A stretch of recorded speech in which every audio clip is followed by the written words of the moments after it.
of 1962 was just another ordinary day in the newspaper for Grace Browning. She was busy, as all staff was, working on the mysterious events that were taking place in town. Things were about to change for Miss Browning.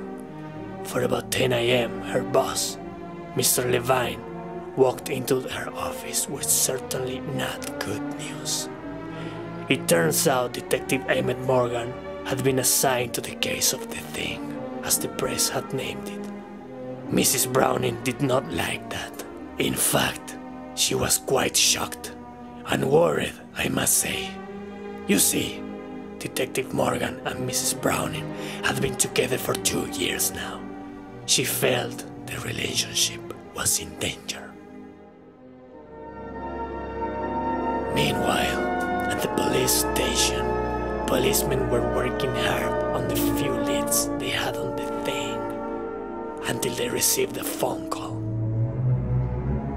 Everybody rushed out.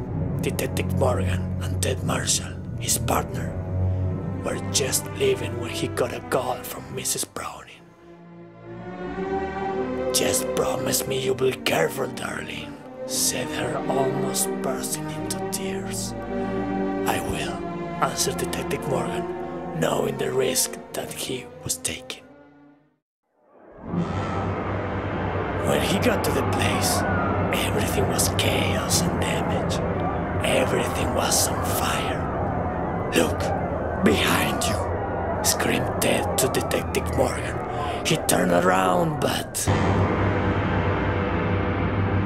it was too near him. That night, Mrs. Browning was expecting him for dinner when she got a call from the police station. The thing got him, they told her. Next day, Mr. Levine found her desk empty. She did not show to work. Mrs. Browning had been in the police station that morning trying to find out what happened with his boyfriend. She talked to Ted. "That thing is huge. It looks like a machine," he said. She headed to the place where Detective Morgan had been kidnapped. She looked for clues, anything that would give her a hint. Then she found his handkerchief. Then she looked closer. It was rusty and had oil stains on it. Mrs. Browning knew that if the handkerchief was rusty and oil-stained, and if that thing was huge and looked like a machine, there were only one place big enough to hide it: the old steel factory. She arrived to the factory in her boyfriend's car. She took a gun that was behind the seat and went in. The place was full of metal containers and old pieces of steel. She heard the noise of someone struggling and trying to scream. She followed the noise.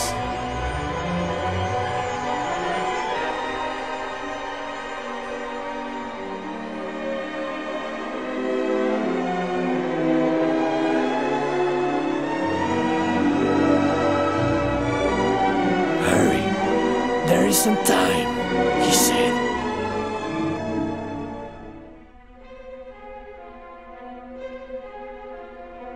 Mrs. Browning had called for backup before she arrived. They had to get out as soon as possible. The thing had appeared now. They tried to run to the other room, but it was too near now. Just when they were near an exit door, Detective Morgan got stuck. He couldn't move. "No!" shouted Mrs. Browning as he took her. The police was outside, shooting at the windows of the factory when the thing got out with Mrs. Browning.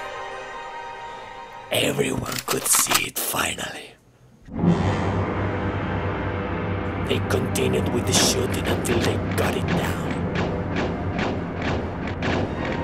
The thing fell on the ground and Mrs. Browning was falling too.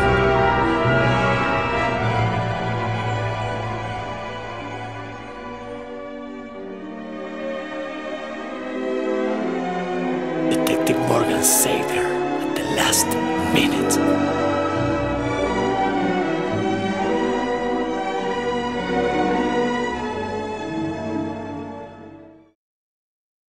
It was a week after the events of the factory. The thing was in hands of the CIA now. Mrs. Browning was busy working in the newspaper, just like another ordinary day, until she had a visit.